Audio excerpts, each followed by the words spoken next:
Hi, I'm Rob. And I'm Rob. And this is Ask Rob and Rob.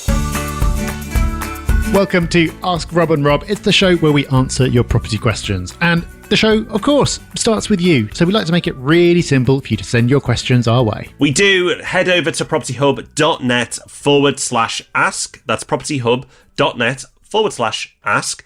There, you can leave us a message. You can call us and leave a voicemail if you prefer. Or if you want to write in with your question, we have our wonderful column in the Sunday Times each and every Sunday in the home section. So if you want to get your question in that way, you can as well. Rightio, let's get our first question in from Natalie. Hello, my name's Natalie. I currently don't have any property investments at the moment, but it is something that me and my partner are looking at getting into. We have a mortgage, obviously, on our own family home.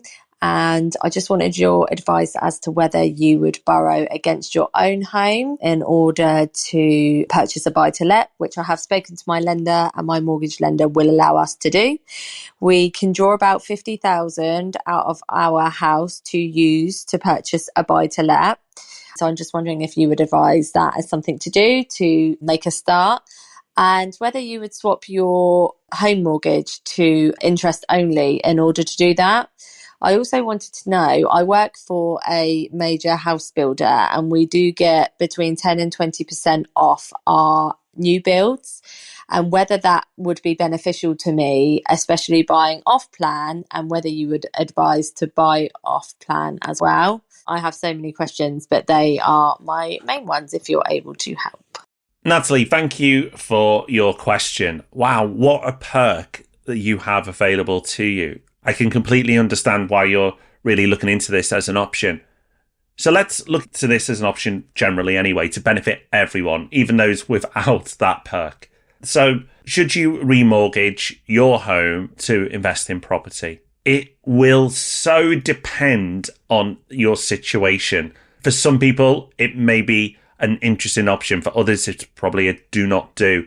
A lot of things are going to come into factor. So first of all, how much stress or strain that investment will put on to you. I'll come back to that in a moment, and the finances and the numbers. Your age, your situation on your property. So are you early in your property ladder journey or are you late on? What type of rates that would put you up to? So if the loan to value suddenly is a lot higher, you have to acknowledge that there's going to be higher rates involved as well. What you need to do is work the numbers. So get your calculator out or your spreadsheet or however you like to work and you go, okay, if we were to borrow 50k on interest only, and if you got that option open to you, I would lean that way.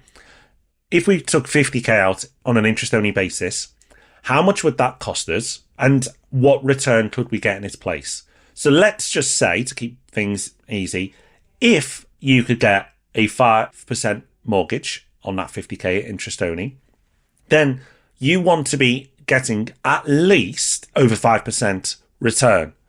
Because if you go and take 50k out, it's a 5% mortgage, and then you go and buy a property that gives you a 4% return, you're going to be having to supplement that mortgage. The return that you're getting from the property isn't enough. And when I say return, I mean return on investment. So how much that 50k is bringing back to you each month. So not the gross yield, not the net yield, but your ROI, return on investment. Now, if you can get more than a 5% return, and it will depend on what area of the country you're looking at and the price that you pay, then it may be a serious option. But it's not something you should do lightly, and I think you should try and work with somebody who's a little more experienced than you to guide you through that process. The discount that you have access to is amazing, and if it is in an area that can generate a decent yield, and it is a true discount, it would be very tempting for me personally. But that's me and my situation. It would have to be down to you and what this will cost you in terms of extracting that equity.